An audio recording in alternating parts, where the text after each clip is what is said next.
मैंने अपने mom dad को सेक्स करते हुए देख लिया, अब मैं क्या करूं। ये एक ऐसी सिचुएशन होती है, जिंदगी का ऐसा दौर होता है जिससे हर बच्चा कभी ना कभी जरूर गुजरता है। और जब ऐसा होता है तो जो टीनेजर बच्चा होता है वो भी कहीं ना कहीं मन में परेशान होता है कि यार मैंने ये क्या देख लिया, क्या मुझे भी इसी वक्त ही एंटर करना था रूम में। और वहां पे उसके जाने के बाद पेरेंट्स के आपस में लड़ना शुरू कर देते हैं कि यार दरवाजा ढंग से लॉक नहीं कर सकती थी, कम से कम देखना तो चाहिए था। मन ही मन ये भी सोचते हैं कि ये इतने बजे रात को क्या कर रहा है, ये सोया क्यों नहीं अभी तक। दिमाग में 10 तरह की चीजें परेशान करती हैं। तो उस बच्चे के दिमाग में एक पिक्चर से क्रिएट हो जाती है, एक इमेज क्रिएट हो जाती है जो उसका पीछा नहीं छोड़ती। 24 घंटे उसके दिमाग में वही सीन चलता रहता है, चाहे उसके पेरेंट्स उसके सामने हो या ना हो। तो ये बहुत ही एम्बैरेसिंग सा मोमेंट होता है उस बच्चे के लिए भी और उसके पेरेंट्स के लिए भी। तो मेरा जो आज का वीडियो है ये उन्हीं लोगों के लिए है जो इस सिचुएशन से गुजर रहे हैं और उन्हें समझ नहीं आ रहा कि वो इस चीज से पीछा कैसे छुड़ाएं, निकले कैसे इस चीज से, भूले कैसे इस चीज को। कितने ही दिन ऐसे निकल जाते हैं कि जो बच्चा होता है वो अपने माँ बाप से नजरें नहीं मिला पाता, और जो माँ बाप होते हैं वो फेस टू फेस अपने बच्चे से बात ही नहीं कर पा रहे होते, नजरें बचाते फिर रहे होते हैं। और ये सिलसिला चलता रहता है महीनों तक। हुआ होगा आप लोगों के साथ भी ऐसा अपने बचपन के टाइम में। आज भले आप पेरेंट्स हो गए हैं, आज आपके बच्चे हो गए हैं, कुछ भी तो नहीं बदला है। तो आज का जो मेरा वीडियो है वो इसी चीज के ऊपर है कि अगर आप इस तरह की सिचुएशन में हैं तो इससे कैसे डील करें। अब मान लो कि ऐसा हो जाता है, जाने अनजाने आप रूम में एंटर कर जाते हैं और अपने पेरेंट्स को इस तरह की सिचुएशन में देख लेते हैं, तो सबसे पहले आपको वहां से स्ट्रेट अवे एग्जिट कर लेना है, because you are the only one who is disturbing them. क्योंकि आपने डिस्टर्ब किया अपने पेरेंट्स को, गलती आपकी साइड से है। अब भले ही वो गलती अनजाने में ही क्यों ना हुई हो।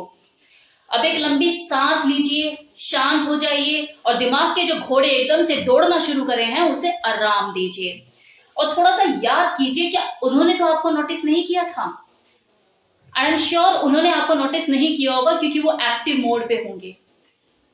तो अगर उन्होंने आपको नहीं देखा है तो ये आपके पेरेंट्स के लिए बहुत अच्छी बात है, क्योंकि ऐसे में वो आपसे नॉर्मल बिहेव करेंगे, ऐसा एम्बैरेसिंग फील करेंगे ही नहीं, क्योंकि उन्हें पता ही नहीं है कि आपने उन्हें देखा है। तो आपकी आधी प्रॉब्लम तो वहीं खत्म हो गई। अब आपको अपने ऊपर ध्यान देना है। अब बस आपको खुद को नॉर्मल करने की जरूरत है और आपके पेरेंट्स हमेशा नॉर्मल रहे। इसके लिए आपको क्या करना है, आपको एक बात की गांठ बांध देनी है कि जिंदगी में इस बात का जिक्र ना आप अपने कभी दोस्तों से करोगे, ना आपने कभी रिलेटिव्स में करोगे कि आपने कुछ ऐसे देख लिया या वैसे देख लिया। तो देखो ये सिचुएशन ना तब की है जब आपके पेरेंट्स ने आपको नहीं देखा। लेकिन अगर मान लो कि दिन कुछ ज्यादा ही खराब था आपका, शनि कुछ ज्यादा ही भारी था और आपके पेरेंट्स ने भी आपको देख लिया, तब भी आपको क्या करना है, स्ट्रेट अवे उसी टाइम रूम में से एग्जिट कर लेना है। और नेक्स्ट डे जब आप उनसे बात करें तो बहुत ही नॉर्मल बिहेव करना है कि जैसे आपने कुछ देखा ही नहीं, आप कुछ जानते ही नहीं। ध्यान रहे इस सिचुएशन को बस आप ही हल्का कर सकते हैं, क्योंकि बहुत ही एम्बैरेसिंग मोमेंट है आपके पेरेंट्स के लिए। आपको क्या करना है, आपको सिर्फ अपने मुंह पे ताले लगा के फोकस होकर अपनी जिंदगी में आगे बढ़ जाना है। लाइफ में ऐसी बहुत सी चीजें हैं सोचने के लिए, सिवाय इसके कि आप अपने पेरेंट्स की सेक्सुअल एक्टिविटी के बारे में सोचते रहें। वैसे भी ये चीज है तभी आप दुनिया में हैं। अगर ये चीज नहीं होती तो आपका भी वजूद इस दुनिया में नहीं होता। अब बात है कि चीजें कंटिन्यू चल रही हैं, मतलब आपने तो देख लिया था लेकिन आपके पेरेंट्स को नहीं पता कि आप उनको देख चुके हो। तो ऐसे में क्या है कि वो तो फ्री माइंड होकर सारी चीजें करेंगे, आपको आवाजें भी आएंगी हो सकता है। तो ऐसे में आपको करना क्या है, अगर आपको ज्यादा ही डिस्टर्बेंस हो रही है तो आप हेडफोन यूज कीजिए, रूम की अपनी सेटिंग चेंज कीजिए। अगर आपका जो रूम है आपके पेरेंट्स के साथ ही अटैच्ड है तो किसी और रूम में शिफ्ट हो जाइए। अब भी अगर चीजें मैनेज नहीं हो रही है, XYZ कोई भी प्रॉब्लम है, मान लो कि घर में अगर स्पेस अवेलेबल नहीं है, रूम अवेलेबल नहीं है और आपको कंटिन्यू डिस्टरबेंस हो रही है, तो आप एक काम कर सकते हैं, आप सॉफ्ट नोट छोड़ दीजिए उनके पास या फिर टेक्स्ट मैसेज कर सकते हैं, ताकि वो अलर्ट हो जाएं और नेक्स्ट टाइम विद प्रिकॉशन सारी चीजें करें। अब कुछ केसेस ऐसे भी होते हैं जिसमें पेरेंट्स और बच्चों के बीच में ही अनबन रहती है। मतलब वहां पर क्या होता है कि अगर बच्चे कोई पोलाइट नोट भी छोड़ते हैं अपने पेरेंट्स के पास तो वो उसे सीरियसली नहीं लेते, इग्नोर करते हैं। रीजन कुछ भी हो सकता है, यहाँ पे मैं रीजन के ऊपर बात नहीं करूंगी। तो ऐसे में उन बच्चों को चाहिए कि वो स्ट्रिक्टली एक्शन ले, डायरेक्टली उनको बोल सकते हैं कि you are not only one in this house,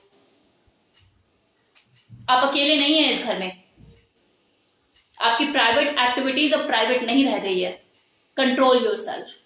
उनको बोलिए आप स्ट्रिक्टली कि आप परेशान होते हैं, आपको अपनी प्राइवेसी में कोई भंग नहीं चाहिए, आपकी स्टडी में आपको डिस्टरबेंस होती है, अनवांटेड नॉइज आपको नहीं चाहिए। कुछ अरेंजमेंट करे वो आपके लिए, बेसमेंट पे करे, टेरेस पे करे, कहीं भी करे, चाहे वो आपके लिए दूसरा रूम अरेंज करके दे, कुछ भी करे, ये उनकी जिम्मेदारी है। और ये मैं उनके लिए बोल रही हूँ क्योंकि होते हैं कुछ पेरेंट्स ऐसे जिनकी अपने बच्चे से बिल्कुल नहीं बनती, मतलब बहुत ही केयरलेस एटीट्यूड होता है उनका अपने बच्चों की तरफ। अब यहाँ पर ना मैं आपसे कुछ जनरल चीजें शेयर करना चाहती हूँ, ये सभी पेरेंट्स के लिए, तो थोड़ा ध्यान दीजिएगा कि क्या होता है कि पेरेंट्स की भी गलतियां होती हैं कि वो क्या होता है अपने बच्चों को ना हमेशा बच्चा ही समझ रहे होते हैं। क्या चल अभी तो 8 साल का है, अभी तो 10 साल का है, अभी तो छोटा है, अभी तो ऐसा है, अभी तो वैसा है कि भाई हमारा बच्चा कभी 8 साल का है, 10 साल का है, ऐसा है वैसा है, उसके कंपैरिजन में तो हमारा बच्चा अभी छोटा है, वो देखो वो कितना बड़ा हो रहा है, वो कितनी बड़ी हो रही है, हमारा बच्चा तो अभी छोटा ही दिखता है। तो डियर इन चीजों से निकलो, एज के हिसाब से अपने बच्चे की ग्रोथ को कैलकुलेट मत करो। प्रेजेंट जनरेशन में हार्मोनल चेंजेस बहुत जल्दी हो रहे हैं और इसका रीजन क्या है? इसका सबसे बड़ा रीजन है कि हमारा बदलता हुआ खान पीन, एनवायरमेंट, बॉडी की ग्रोथ जल्दी हो रही है। तो जब बॉडी की ग्रोथ जल्दी हो रही है, हार्मोनल चेंजेस जल्दी हो रहे हैं, तो जो माइंड है उसकी ग्रोथ भी तो जल्दी होगी ना, उसका विकास भी तो जल्दी होगा ना। तो हमारे टाइम में जो चीजें हमें 15 से 16 साल में समझ में आई, आज के बच्चों को 8 से 10 साल में ही समझ में आ जाती हैं। और ऊपर से फिर उन्हें एक्सपोजर, मोबाइल उनके हाथ में, कोरोना की वजह से कि ऑनलाइन क्लासेस होती हैं, जिसकी वजह से मोबाइल उनके हाथ में आने का मतलब है कि दुनिया उनके हाथ में आ गई। और पता है हमारे बच्चों की तो और ज्यादा हालत खराब, क्योंकि उनके बच्चे तो पैदा होते ही जवान समझो। और मैं एक चीज और आपको बता दूं कि हमारे टाइम पे जब हुआ करता था ना कि भैया देख भाग लिया पेरेंट्स को इस तरह से, तो क्या होता था कि हम एम्बैरेस फील करके इधर उधर मूव ऑन कर लेते थे।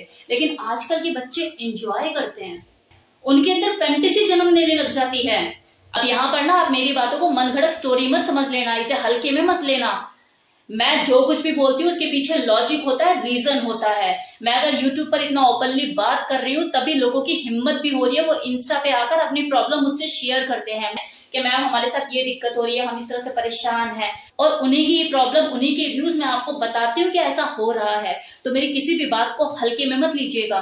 हो सकता है कि कुछ लोग ये बोले कि भाई हमें तो कोई नहीं बोलता आकर कि ऐसा ऐसा होता है।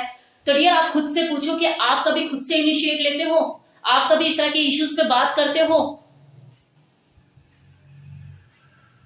कभी आपने खुद से इनिशिएट लिया कि मुझे इस तरह के इश्यूज पर बात करनी है, अपने व्यूज रखने हैं?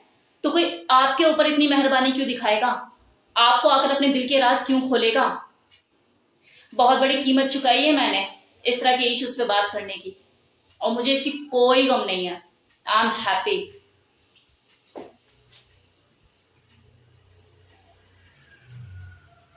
अब आप बोलेंगे कीमत क्या? वही यार, 2 बच्चों की माँ है, इस तरह के टॉपिक के ऊपर बात करती है, इसे शर्म धर्म है या नहीं? बच्चे बड़े हो रहे हैं, इसके बच्चे बड़े हो रहे हैं, इसीलिए बात कर रही हूं।